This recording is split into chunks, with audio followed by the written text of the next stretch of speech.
मैं लगभग 15 साल पहले एक वाक्य लिखा करता था, एक सेंटेंस लिखा करता था कि अब कोर्ट फैसले नहीं कर रहे हैं, जजेस फैसला कर रहे हैं। वो एक टर्निंग पॉइंट था जो मुझे दिखाई दे रहा था कि अब कोर्ट की अहमियत जो है वो कम हो रही है। आज मैं ये महसूस करता हूँ कि पूरी की पूरी कोर्ट को किस तरह से अपने हिसाब से उसको बना लिया जाए। अपने हिसाब से मतलब संविधान को सिर के बल पढ़ने के तरीके से कैसे इसको हम तैयार कर लें, ये कोशिश अब चल रही है। यानी कि उल्टा, एक संविधान को उल्टा पाठ कैसे पढ़ा जाए। इसीलिए बार बार देखिएगा एक मसला आता है, इंटरप्रिटेशन। जब हम लोगों ने संविधान बनाया 1931 से हम लोग बात करने लगे सिविल राइट्स की। जब कांग्रेस के अधिवेशन में पहली बार, जिसमें सरदार पटेल की सदारत में वो प्रोग्राम हुआ और मेरे ख्याल से वो लाहौर में, और लाहौर के कॉन्फ्रेंस में ये पूरा का पूरा प्रस्ताव आया ये सिविल राइट्स का। और इस सिविल राइट्स के प्रस्ताव आने के बाद हमारी जो लड़ाई थी, पूरे मुल्क की आज़ादी की लड़ाई, मुक्ति की लड़ाई, वो परवान चढ़ी। और वो परवान चढ़ते चढ़ते 1947 आया।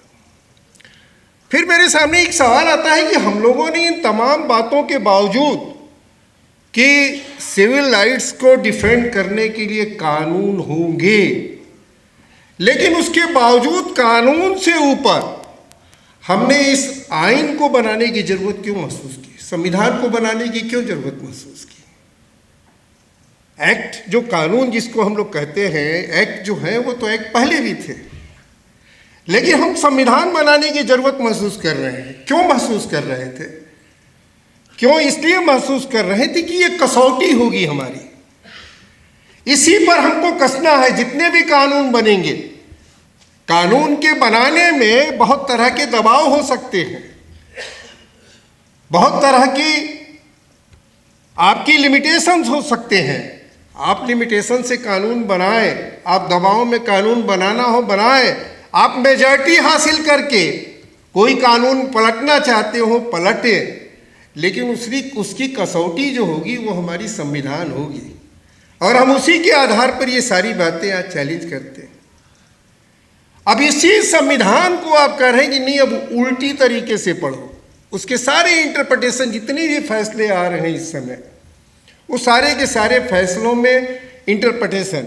जैसे बाबरी मस्जिद का पूरा मसला आया, बाबरी मस्जिद के बाद का जो फैसला आया, उसके बाद क्या हमने देखा, इंटरप्रिटेशंस को सिर के बल खड़ा किया गया।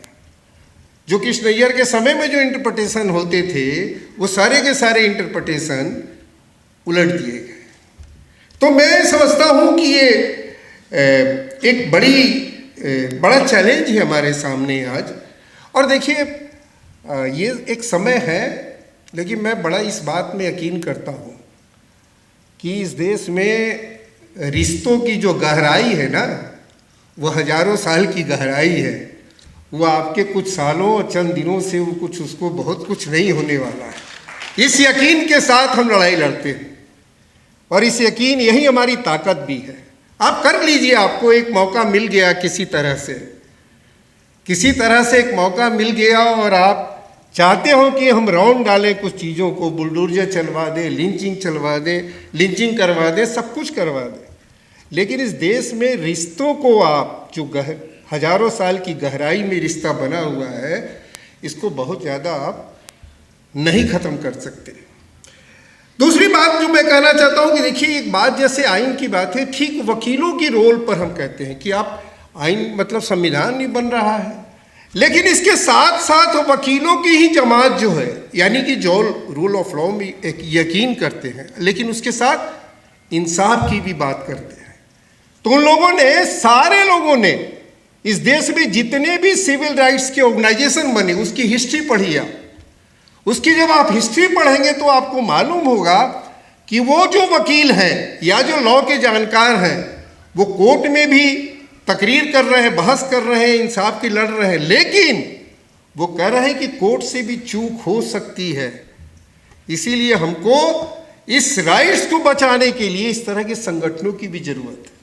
बीएम तारकुंडे का जैसे मैं नाम लेता हूं, बीएम तारकुंडे तो जस्टिस थे साहब, बड़ा नाम था उनका, लेकिन वो पीयूसीएल जैसे संगठन को भी चला रहे थे। मेरा बहुत आदर है उनके प्रति, हम लोग कई बार हम मिले, उनसे बातचीत करते थे, हम पीयूसीएल से भी जुड़े रहे। तो आप ये सोचिए कि वो जो कानून की हद में जो बात नहीं आती थी, उन बातों को भी वो उठाने का काम करते थे।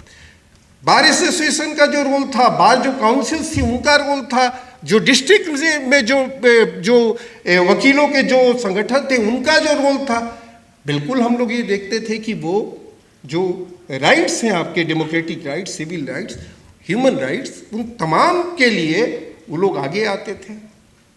अब लेकिन उसकी उल्टी स्थिति, अब एक स्थिति हम देखने को मिल रही है कि अब बहुत जगह ऐसे हैं जो वकील जो है सारे लड़ाई लड़ रहे हैं। जैसे मैं कहता हूँ जसवंत सिंह कालरा का नाम, पूरे जितने भी लोगों को पंजाब में मार के दफना दिया गया, उनको जला दिया गया, वो 25,000 के लोगों की लड़ाई अकेले उस वकील ने ही लड़ी।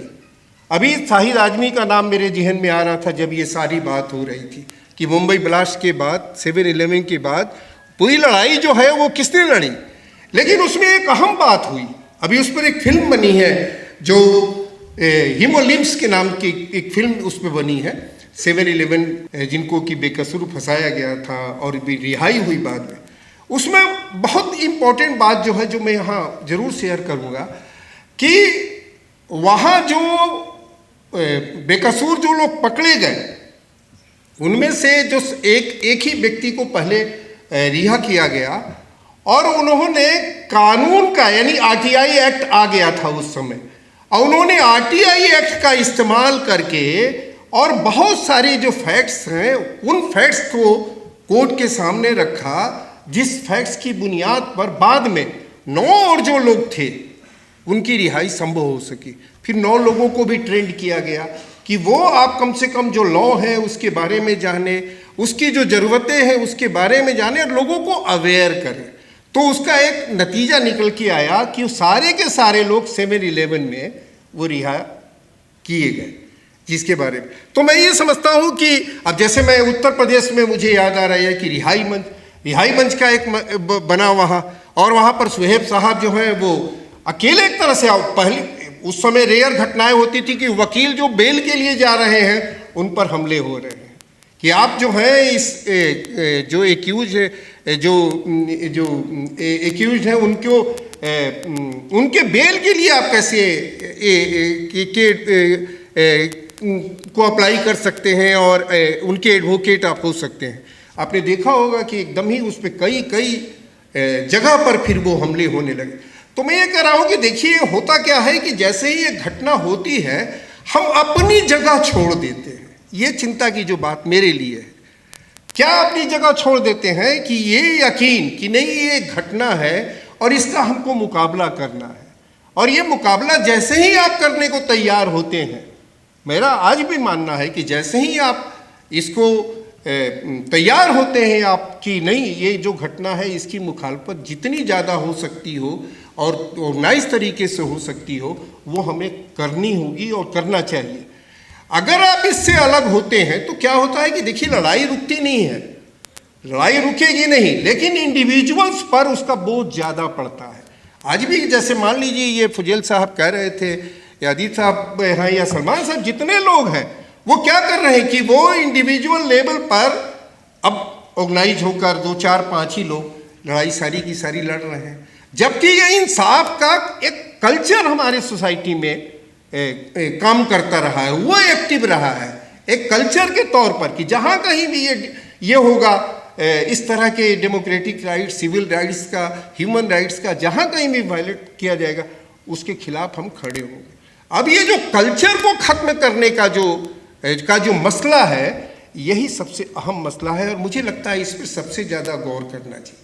हम अक्सर इस तरह की मीटिंगें करें, इस तरह की अक्सर। अभी जैसे 3-4 दिनों से मेरे दिमाग में एक आता रहता है, जिस तरह से अटैक्स हो रहे हैं उसको लेकर आइडिया जाते हैं कि जितने भी लोगों को बेगुनाह के नाम पर, गुनाह के नाम पर, गुनाह करने के आरोप में गिरफ्तार किया गया पिछले 30 साल से, मैं ये जो 25 साल जो भी हूँ, जितने भी साल इधर रहे, और वो लोग जो रिहा हुए हैं, उन सब लोगों का एक कॉन्क्लेव हमको कराना चाहिए। जितने लोग बेकसूर थे और जिनको 20 साल, 15 साल, 10 साल के बाद उनकी बेकसूर होने के उसमें रिहा किया गया, उनका एक कॉन्क्लेव हमको यहाँ कराना चाहिए। और ये तय होना चाहिए, ये तय होना चाहिए। इस देश में ये कल्चर नहीं बनने देना है। इस देश में ये कल्चर, ये सबसे अहम मसला है कि आप रिहा हो गए, आप ये दिखा रहे नहीं, ये कल्चर ठीक नहीं है। बेल हो गया, ये दिखा रहे नहीं, बेल हो गया तो इसमें क्या दिखाना है भाई, ये क्या दिखाना है बेल हो गया। बेल आपकी किस बात का सबूत? आप बेगुनाह आदमी हैं, आपको फंसाया गया, आपकी बेगुनाही अभी साबित भी होनी है, और आप ये बड़ा सा ये साइन लेके आप दिखाने लगती, इसका कोई मतलब नहीं है। ये बात तय होनी चाहिए इस देश में, ये कानून के स्तर पर, कानून के लॉ के लेवल पर होना चाहिए कि अगर 20 साल, 10 साल, मैं तो कहता हूँ 2 साल भी आपने अगर हमारे जिंदगी के, मेरी अपनी जिंदगी के नहीं, हमारी पूरे परिवार की जिंदगी के, न केवल हमारे परिवार की, हमारा पूरा कुनबा जो है, हमारे नाते रिश्तेदार, दोस्त मित्र, सारे के सारे लोगों का इसमें इन्वॉल्वमेंट होता है भाई। उन सारे के सारे लोग उससे इफेक्टेड होते हैं, और आपने एक नई पीढ़ी, दूसरी तीसरी पीढ़ी को इफेक्ट करने वाली ये कार्रवाई की है। आप सोचिए कि एक आदमी 20 साल जेल में रहता है, उसके बच्चे पर जो असर होगा, बच्चों पर जो असर होगा, वो कितनी जनरेशन तक कैरी करेगा, आप ये सोचिए। एक जनरेशन की बात नहीं है, एक तो हम पहली जनरेशन है जो कि पढ़ लिख कर आ रहे हैं, और आप हम पर इतने हमले कर रहे हैं कि हम अपनी दूसरी तीसरी जनरेशन को क्या संभालेंगे। तो मेरा कहना है कि एक मैं यह प्रस्ताव करता हूं आपके सामने कि आप ये जो Indian Muslims for civil rights हैं, ये एक इस तरह का एक कार्यक्रम ऑर्गेनाइज करें कि जितने तरह के लोगों को बेगुनाही के बेगुनाह लोग थे, फंसाया गया, और जो रिहा हुए, उन पर एक बातचीत करने के लिए हमको कार्यक्रम करना चाहिए। तो मैं अपनी बात आखिर में बस ये कहना चाहता हूँ कि देखिए, ये सिविल राइट्स को ख़त्म करने के जो तरीके हैं वो बहुत तरीके हैं। एक तरीका केवल कोर्ट के रूप में हमारे सामने आता है, लेकिन तरीका एक नहीं है। एक इंटरेस्टिंग बात मैं बताऊं तो आपको, बस अब ख़त्म मैं करता हूं, चूँकि ये बगल में खड़ी हो गई है तो मुझे इसका इंडिकेशन मिल जाता है। तो मैं ये कहता हूं कि जैसे मैं अभी पढ़ने लगा, वोट चोरी का जब ये मसला चला, तो मैं उसकी हिस्ट्री में गया कि भाई 1920 के आसपास से हमारे देश में चुनाव हो रहे हैं, और ये हिस्ट्री में वो चुनाव जो होने लगे तो उसमें वोट चोरी जो है वो किस किस तरह से चोरी की जा रही है, क्या क्या तरीके हैं, जो आज की तारीख में वो संस्थागत हो गई हैं, एक इंस्टीट्यूशन के लेवल तक पहुंच गई हैं। इसको ट्रेस करने की कोशिश हम कर रहे थे। तो बहुत ही इंटरेस्टिंग वो स्टडी हमको लगी, और काफ़ी वक्त भी लगा। फिर कभी हम लोग उस पर बात भी करेंगे। आपने मुझे समय दिया और सुना, और मुझे लगता है कि ये अभी तो राजस्थान में फिर बिल आ गया है भाई, आपकी जानकारी के लिए कल मेरे पास फ़ोन आया कि राजस्थान में भी उत्तराखंड की तरह का एक बिल आ गया है। वो तो एक मॉडल तैयार होता है, वो हर जगह जो है वो घूमने लगता है, वो चारों तरफ घूमने लगता है। तो हमको घूमने में नहीं फंसना चाहिए। ये जो घुमाने का है, हम लोग को थोड़ा सा बहुत ही कंसंट्रेट करके कुछ ऑर्गेनाइज तरीके से कुछ बात सोचनी चाहिए। आपने ये कार्यक्रम आयोजित किया और मुझे वक्त दिया, बहुत बहुत शुक्रिया।